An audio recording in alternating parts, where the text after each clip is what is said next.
উপস্থিত আমাদের ছাত্র, প্রাচ্য ছাত্র ও এলাকার সমস্ত জনতা, আসসালামু আলাইকুম। আজকে আমরা আমাদের ছাত্র ছাত্রীদের সাথে আমরা সহমত প্রকাশ করছি।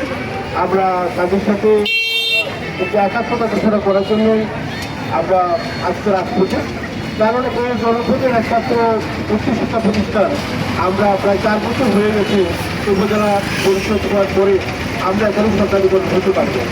প্রান্তিক জনগোষ্ঠী এই কলেজটি এখনই আমরা উচ্চ মূল্যে এখানে মাসিক ফিজে আমাদের ছাত্রছাত্রীকে পড়াশোনা করতে হয়। আমাদের প্রান্তিক দরিদ্র গরিব সন্তানেরা এখনও সরকারি কলেজের জন্য তাদেরকে ছুটে যেতে হয় সেই কষ্ট শুরু, যেটা অনেকের পক্ষে সম্ভব না। যে কারণে আমি মাননীয় সরকার মহোদয়ের কাছে, শিক্ষামন্ত্রীর কাছে এবং আমাদের এই জনপদের আমাদের শিশু সন্তান মাননীয় স্বরাষ্ট্রমন্ত্রী মহোদয়ের কাছে আমি বিনীতভাবে অনুরোধ করবো অনেক বিলম্বে আমাদের প্রাপ্যতা আমাদেরকে ফিরিয়ে দেওয়ার জন্য। এই জনপদের প্রাপ্যতা, এই জনপদের দাবি এই কলেজটি সরকারি হবে, এই আশা ব্যক্ত করে আমি সরকার মহোদয়ের কাছে আবার বিনীত আবেদন করে আমার ছাত্রছাত্রীদেরকে যেন আর কখনো রাজপথে আসতে না হয়, এই আশা যেন শেষ হয়। আজকের জন্য আমরা একটু অনেক বিলম্বের জন্য আমরা সরকারি ঘোষণাটা পাই। সালাম আলাইকুম। সংযুক্ত আছে বিদ্যুৎ আরো সম্মানিত জেলা করতে আমাদের সকল সবাই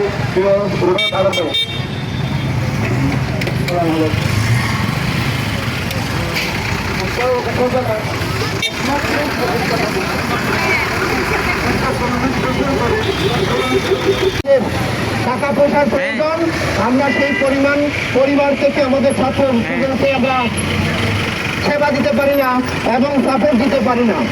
আমরা চাই সরকারের কাছে আমরা আকুল আবেদন, যেহেতু আমাদের প্রজ্ঞাপনে আছে প্রতিটি উপজেলায় একটি করে সরকারি কলেজ করা হবে, সেহেতু আমাদের এই নবনির্বাচিত ঈদগাঁ উপজেলায় আমরা চাই এই ঈদগাঁ রশিদ আহমেদ কলেজে একমাত্র উচ্চশিক্ষা প্রতিষ্ঠান।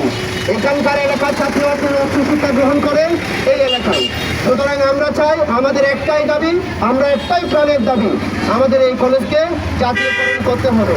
কারণ আমাদের এই কলেজের যত সব সম্পদ থেকে শুরু করে, পরিবেশ থেকে শুরু করে, শিক্ষার মান থেকে শুরু করে, আমাদের কলেজের স্টেডিয়াম সূত্র সব কিছুই জাতীয়করণের মতো অনুকূল পরিবেশে আছে। তাই আমরা চাই আমাদের এই এলাকার অবহেলিত মানুষকে আর পিছিয়ে পড়তে যাতে না হয়, আমাদের এই কলেজকে অবিলম্বে জাতীয়করণ ঘোষণা করতে হবে। ধন্যবাদ সবাইকে। ভাবে সরকারকে অনুরোধ করতেছে, তারা জানাচ্ছে যে আমাদের কলেজটি এমন অঞ্চলে অবস্থিত যেখানে গ্রাম অঞ্চল থেকে বিভিন্ন উপজাতির এখানে পড়তেছি। এই নীতিমালার আলোকে যদি সরকারিকরণ করা হয়ে থাকে তাহলে আমরা বঞ্চিত কেন এতদিন? আমরা অতীত হয়নি রাজনৈতিক প্রতিহিংসার কারণে, হিন্দুদের কারণে, অবহেলার কারণে আজকে আমরা প্রধানমন্ত্রী